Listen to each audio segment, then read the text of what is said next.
ఇర్మియా గ్రంథం 9:23. యెహోవా ఇలాగు సెలవిచ్చున్నాడు, జ్ఞాని తన జ్ఞానమును బట్టి, సూర్యుడు తన శౌర్యమును బట్టి, ధనవంతుడు లేక ఐశ్వర్యం తన ధనమును బట్టి ఐశ్వర్యం బట్టి అతిశయింపడానికి వీలు లేదు. అతిశయించువాడు దేనిని బట్టి అతిశయింపవలనగా, భూమి మీద కృప చూపుచు నీతి న్యాయములు జరిగించి యెహోవాను నేనే అని నన్ను పరిశీలనగా తెలుసుకొనుటాను బట్టి అతిశయింపవలెను. అట్టి వాటి యందు నేను మిగులు ఆనందించువాడనై ఉన్నాను. చెప్పండి, దేని యందు అతిశయించాలటండి? దేనిని బట్టి అతిశయించాలటండి? నిన్ను సృష్టించిన నీ సృష్టికర్త, ఆయన నీ తండ్రి, నీ పోషకుడు, నీ యజమానుడు. 2, ఆయన రక్తం నీ కొరకు చిందించాడు, ఆయన నీ రక్షకుడు, ఆయన నీకు పరలోకం ఇవ్వబోతున్నాడు, ఆయన మేఘారుడే రాబోతున్నాడు. ఎంత గొప్పవాడు ప్రపంచానికి ఎక్కడ లేడు. అదే నీ అతిశయం, అదే నీ ఆనందం, అదే నీ గొప్పతనం.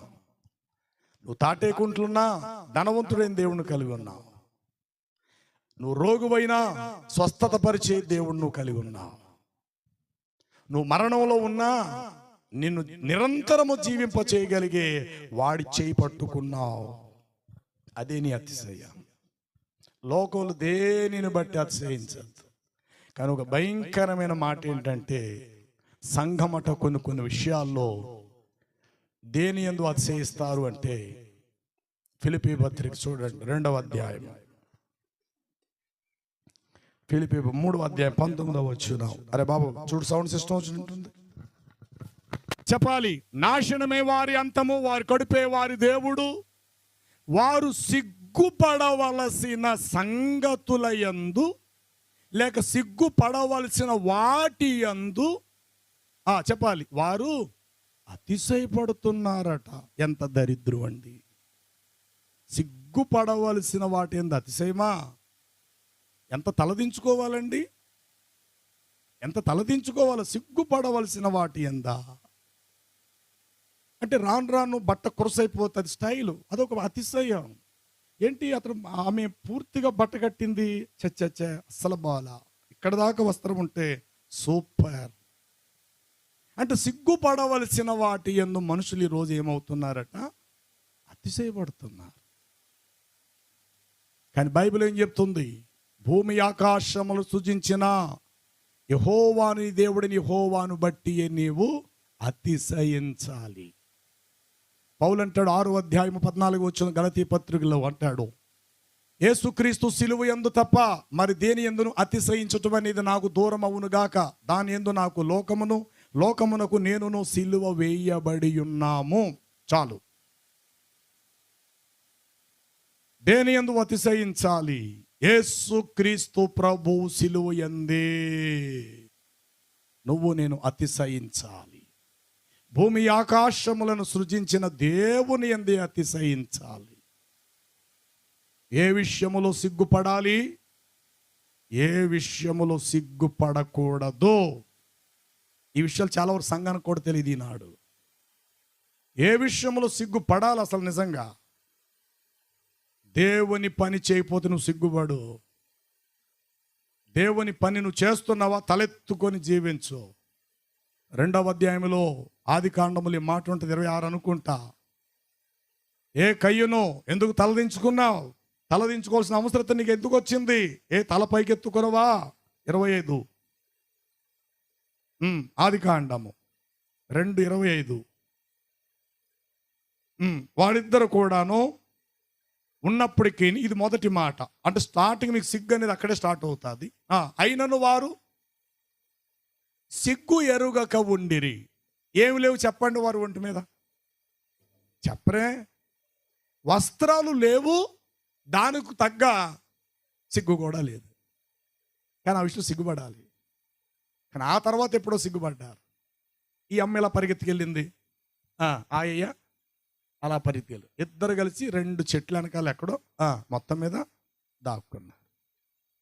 మ్రాను వెనక్కి వెళ్ళారు. మ్రానుకు ముందుండవలసిన వారు ఎందుకో మ్రాను చెట్టు అనగా మ్రానుకు వెనక్కి వెళ్ళారు.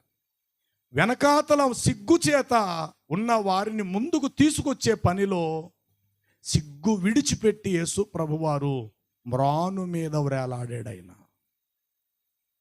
వెనకాతలు ఉన్నవాడిని, రాయ్ రా ముందుకు రా రా, బట్టలు లేవని మీరు వెనక్కి వెళ్ళారా, నా ఒంటి మీద ఏమున్నాయి మీరు చూడండి రా, నాకు మాత్రం ఉన్నాయా, నా అంగీ కొరకు వారు ఏమేసిరి, చీట్లు వేసిరి, ఇప్పుడు నా ఒంటి మీద బట్ట ఉందా, లేదు కదా, రండి ముందుకు రండి అన్నట్టు వాళ్ళిద్దరిని పిలవటానికి మ్రానుకు ఎదురుగా మ్రాను మీద వేలాడ తీయబడాను. మరి వీళ్ళిద్దరు ఎక్కడికి వెళ్ళారు? మ్రాను చెట్టు చాటున వారు దాగుకొనిరి. యేసు దాగుకొనలేదు, బాహాటముగా ఆయన సిలువ వేయబడ్డాడు, పబ్లిక్ అందరికి కనబడే విధముగా. దారిని పోయిన వారు తలలూపుతూ అన్నారట, ఓ పెద్ద పోటుగాడు, చచ్చిపోయిన వాళ్ళు బతికించానన్నాడు, రోగులు స్వస్థపరిచాడు, తను తాను సిలువ మీద నుండి కిందకు దిగలేరా? ఎన్ని మాటలు అన్నారండి. వాటి యందు ఆయన సిగ్గుపడలా. అదే చేతులు చాలామందిని బ్రతికించాయి. ఈరోజు ఆ చెయ్య నిర్దాక్షంగా ఆ మ్రానుకి, ఆ చెట్టుకి మేకు దిగ్గొట్టబడింది, చేయి తీసుకోలేని పరిస్థితి. ఆయన ఆ చేతితో అనేకులను బతికించిన ఆయన తన చేతిని ఆయన తీసుకోలేని పరిస్థితి ఎదురయ్యింది. మరి కనీసం మొలకు అంగవస్త్రమైన ఉందా లేదా అనుకుందాం. మన ఉద్దేశంలో పోనీ లేదే అనుకుందాం. అంటే నేల మట్టితో ఆదామును తయారు చేసినప్పుడు దేవుడు ఆదాముకు బట్ట ఇవ్వలేదు, దిగంబరిగానే ఉన్నాడు. మరి వాడికి విమోచనం దొరకాలంటే ఈయనేమవ్వాలి? సమాన పాళ్ళుగా, అంటే ఈయన దిగంబరిగానే మరణించాలి. ఆదాము బట్ట లేనప్పుడు పాపం చేశాడు, బట్ట ఉన్నప్పుడు కాదు. చర్మపు చొక్కాయలు తొడుక్కున్న తర్వాత కాదు పాపం చేసింది, అసలు ఏమీ లేనప్పుడు పొరపాటు జరిగింది. మరి దానికి కరెక్ట్గా క్రయధనము, కరెక్ట్గా రుణం చెల్లించాలంటే ఇప్పుడు ఆదాము కడపటి ఆదాముగా వచ్చిన ఈయన కూడా అచ్చం ఆదాములాగే అప్పుడే సంపూర్ణ విమోచన. కాబట్టి వస్త్రం చీట్లు వేయబడటానికి అదే కారణం. సిలువ వేయబడ్డానికి కొద్ది రోజుల ముందు వాళ్ళ తల్లి ఎక్కడ అతుకులేని బట్ట అంగి కుట్టిందట మరియమ్మ. అందుకు చూశారు, పార్ట్స్ కింద విడదీద్దాం అనుకున్నారట. జబ్బొకడు, కాలర్ ఒకడు, ఏమండి ఈ విధంగా విడదీద్దాం బట్టను అనుకున్నారట. అయితే అది ఎక్కడ అతుకు లేదట, ఏకం ఒకేలాగా. అంటే శరీరానికి అతుకు లేకుండా ఎలా ఉందో యేసు ప్రభు అంగి అలా ఉంది. రేయ్ అందరూ చింపుకోవడానికి కుదరదు, ఇది ఎవడో ఒకడికి మాత్రం వెళ్ళిపోవాలి, ఇది ఎక్కడ కుట్లు లేవు దీనికి, ఓ పని చేద్దామా చీట్లు వేద్దాం అని చీట్లు వేయగా ఎవడికో తగిలిందో మొత్తం మీద అంగీ కోసం వారు చీట్లు వేశారు. మరి ఆ తర్వాత అంగవస్త్రం ఉందా ప్రశ్న, ఏమో తెలియదు మనకి. అంటే ఆ విషయంలో ఆయన ఏం కాలేదు. ఒరే మొన్నటిదాకా ఎవరినో లాజరును బతికించాడట, నాయన వెధవరాల కుమారుని బతికించాడట, యాయీరు కుమార్తెను బతికించాడట, గుడ్డోడు కళ్ళు ఇచ్చాడట, ఆయన చేయి పీక్కోలేడా, కిందకి దిగలేడా, ఏంటంటే ఒంటి మీద మొలతడు కూడా లేదా. చచ్చా ఏమంటే ఎన్ని మాటలు ఆ మహాప్రభుని అనుంటారండి. ఆ రోజు ఆ మాట మీరు చదివినప్పుడు చాలా ఏడుపు రావాలి. ఎవడైనా ఒక అమ్మాయిని రేప్ చేయడానికి ప్రయత్నం చేసి బయట చెంగు లాగితే తన 2 చేతులు అడ్డు పెట్టుకుంటుంది. అంటే ఆ సిగ్గు చేత 2 చేతులు ఇలా స్తన్యములకు అడ్డు పెట్టి, నన్నేం చేయదు, నీకు దండం పెడతా, నేను నీకు చెల్లంటి దాన్ని, నన్నేం చేయక నీకు దండం పెడతా, నన్నేం చేయక అన్నయ్య లాంటి వాడు నువ్వు అని ఎన్నో అంటుంది. ఆ టైంలో వాడు ఒప్పుకోవచ్చు, ఒప్పుకోకపోవచ్చు, బలంతగా పాడు చేసేయచ్చు. అంటే ఆ సిగ్గు అనేది తెలిసింది కాబట్టి ఇలాగ కాపాడుకుంది.